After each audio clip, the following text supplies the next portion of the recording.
Huh? Oh, there you are. Hello, everybody. This is the Primal Earth with today's dinosaur review. Now, this video might be a bit short because, well, this toy is a bit,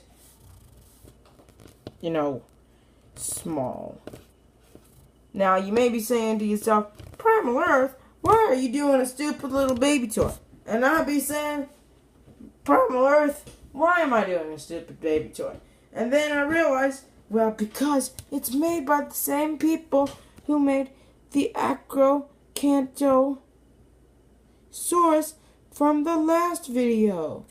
Well, not the last video, but a few videos ago. So I'm like, what the heck? Why not review this guy? And it's like, of course, you should totally review that guy. And you start talking this voice too, because it makes you sound like you blah.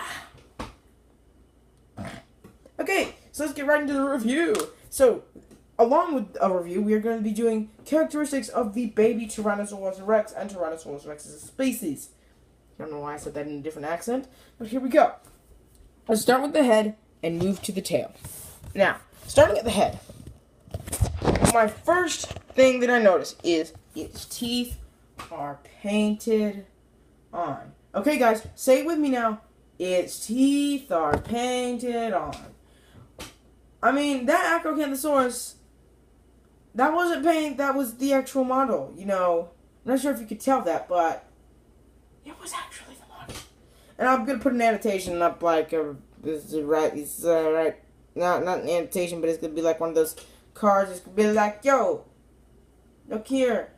This is the Acrocanthosaurus, yos. So anyway, its teeth are painted on this side, and they look terrible. I mean, look at that. They look horrendous. Dude, from the last video, that guy from the last video, he kind of made me a little bit sick. Okay, so, its teeth, as bad as they are on this side, are worse on this side. Look at that. That is terrible.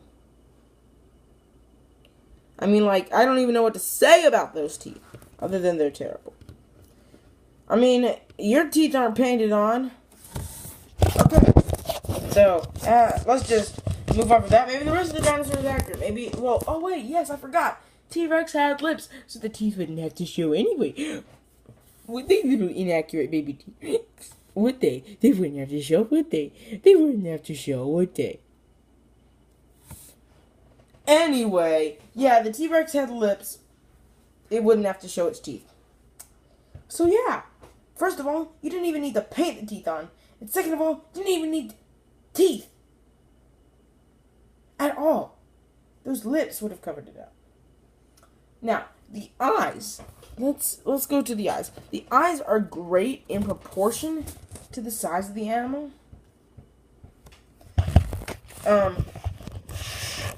Here, hold on.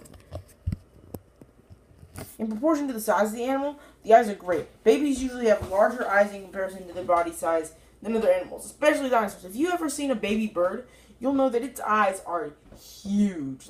They are gigantic on its head. It looks like some sort of weird alien with huge eyes. Now, as we all know, birds are a type of dinosaur, so we would expect giant eyes in dinosaurs as well. And indeed, we would see that.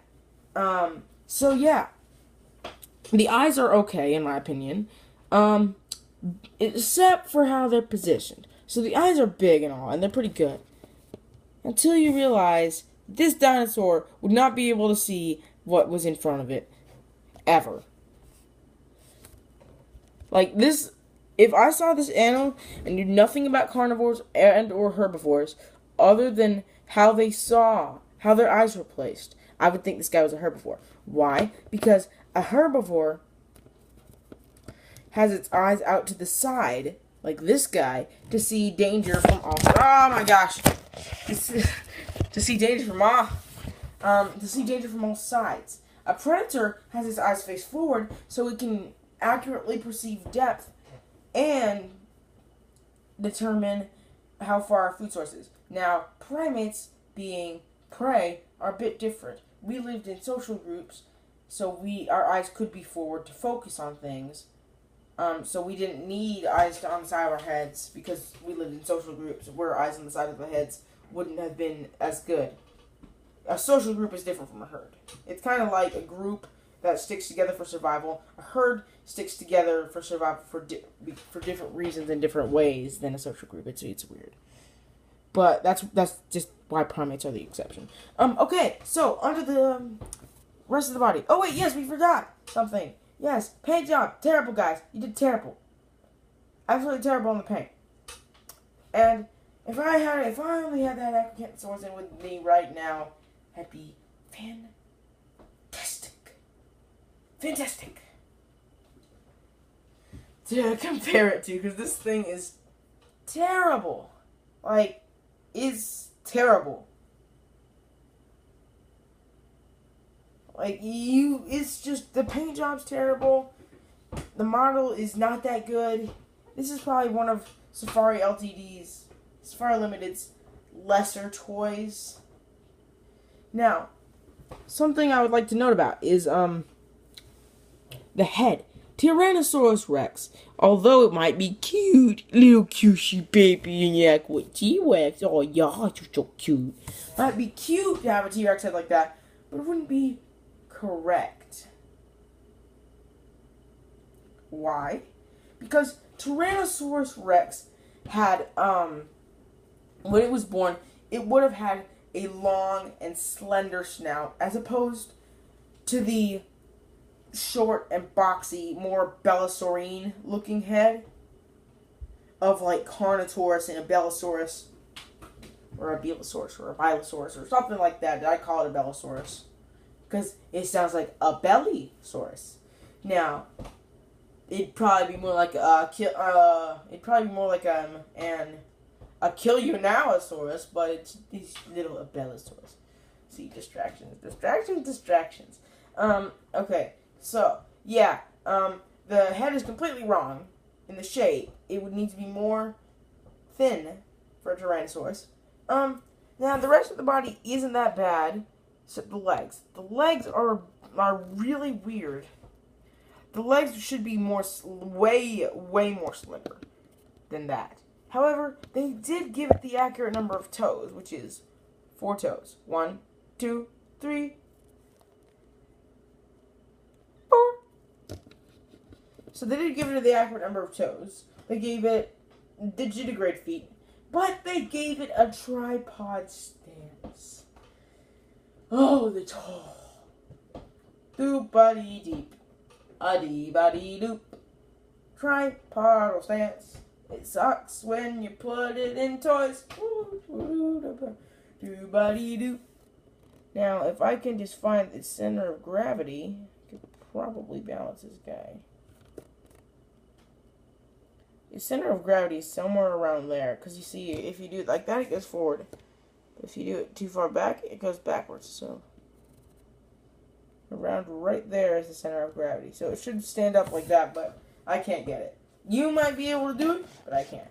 Okay, so the body is not that great. The head is a bit large. But then again, most animals have large heads relative to their body size. Yeah, never mind. That's what I meant. I said the eyes of a bird is bigger when it's a baby. That might be true, I'm not sure. What I meant was the head of the bird is big compared to the body size. The head of the bird, if you've ever looked at it, is huge compared to the body size. So it's not that far from being accurate. But then when you see how the baby T-Rex actually looked, when it was like really tiny as a hatchling, its slender head made it look a lot different. And I'm not sure if those rules with the birds would apply. Because in my mind, I do not picture a baby with big eyes and a long slender head that's bigger compared to its body. That'd be really weird. I'm not so sure about that, but it would look weird. That's for sure. Okay, on to the rest of the body. The tail. The tail. It's short. Tyrannosaurs are known for their short tails. No, they're not known for it. They're known to have it. They have relatively short tails amongst large theropod dinosaurs. Oh yes, I'm sorry, I forgot to mention the amazingness that is the arms of this T-Rex. Oh gosh, the face. Oh, it's such a hideous face. The arms, they're pronated. You may be saying, but it's a primal Earth. What's the difference between hands being pronated and not being pronated? You never told us this. And then I'd be like, I probably told you somewhere along the line, but you and I both forgot. So I'll just re-explain it anyway. A pronated hand is when, imagine you're typing on a keyboard, commenting on this video saying, oh my gosh, your videos are amazing, I love them. Or you're saying, dude, your videos are stupid, stop making them, kill yourself. Well, you could be typing either thing. I'd probably have you type the former instead of the latter. Because if you type the latter, I'd just delete the comment and never look at it again. Simple as that. But whether you're typing either comment, you're putting your hands down on the keyboard and going type, like that. Making those little typing noises. Like that. But your hands, here, move out of the picture. Your hands are down like this when you're typing. That is a pronated hand. Now, when you're clapping, like say, 10 out of 10, best video ever. I think it's perfect and it will be perfect forever. That your hands are no longer pronated, like a velociraptor. This guy's hands clearly pronated. T-Rex couldn't pronate his hands. This dinosaur is not a dinosaur. Okay, let's go on. So the tail's okay. Body's okay, meh at best. Paint job is now the thing that you've all been waiting for. It is, of course, the terrible paint job on the toes. Now, the toes have terrible, terrible paint jobs. I mean, look at that. The paint's flaking off. It's just generally... Okay, I know. Bad, but what we're wondering about is the feathers. Feathers. Which this guy is suspiciously lacking in. You know what? I'm beginning to think this is not a dinosaur. Because it doesn't look like any dinosaur that's ever existed. No scales, so it can't be a primitive dinosaur. No feathers, so it can't be an advanced dinosaur. No skin, it's completely skinned, which means it can't be a normal dinosaur. Its head looks like nothing that existed. Its hands are pronated. Dinosaurs can't pronate their hands. It just doesn't look like a dinosaur, man. It just doesn't.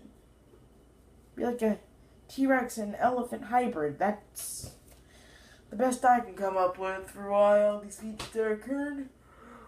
I mean, it doesn't even have quills for gosh sake. I mean, I want to go to sleep. Okay, I'm gonna finish this review for you guys. Yeah, that's right. I'm talking to you, viewer. I'm breaking the fourth wall. I'm talking to you. Yo, what's up, homie? So, anywho, boozy. Baby T-Rex had feathers. There's no evidence for that, but there is evidence for it. There's no physical evidence saying, hey, we found a feathered T-Rex baby in the ground. But everything else supports the fact that T-Rex babies were feathered. Whether they lost those feathers as they grew older or retained them is a different matter on its own. It probably retained them, but it might have also lost them. Each is equally accurate. But baby, whatever case, it always started out as feathers, because it either lost the feathers as they got older, or they kept the feathers as they got older. Either way, T-Rex had feathers during its life. And it was most likely in the baby stage that it had the feathers for certain. All that we need now to prove this is a fossil of a feathered baby T-Rex. But we know for a fact that baby T-Rex was most likely feathered. Why? Because every other dinosaur that was related to T-Rex is freaking feathered. Dilong, Udinurus, Velociraptor, Guanlong. Oh my gosh, all these feathered dinosaurs in Siluria. Freaking your pet parrots. Not related to mine anyway. No. But anyway, this dinosaur doesn't have feathers. And its baby, supposedly T-Rex. So, there you go. This is not a dinosaur. It's not even a T-Rex. This is Toyus Manufacturus. That's its name. I'll have to workshop the name later. So yeah, thank you guys for being a part of this sexy, sexy review. And I hope to see you next time on The Primal Earth, Dinosaurs, Science, and more. Thank you for watching. Make sure to leave a like, forget to leave a dislike, and have a fan-flippin-tastic day. This has been The Primal Earth, and we are out.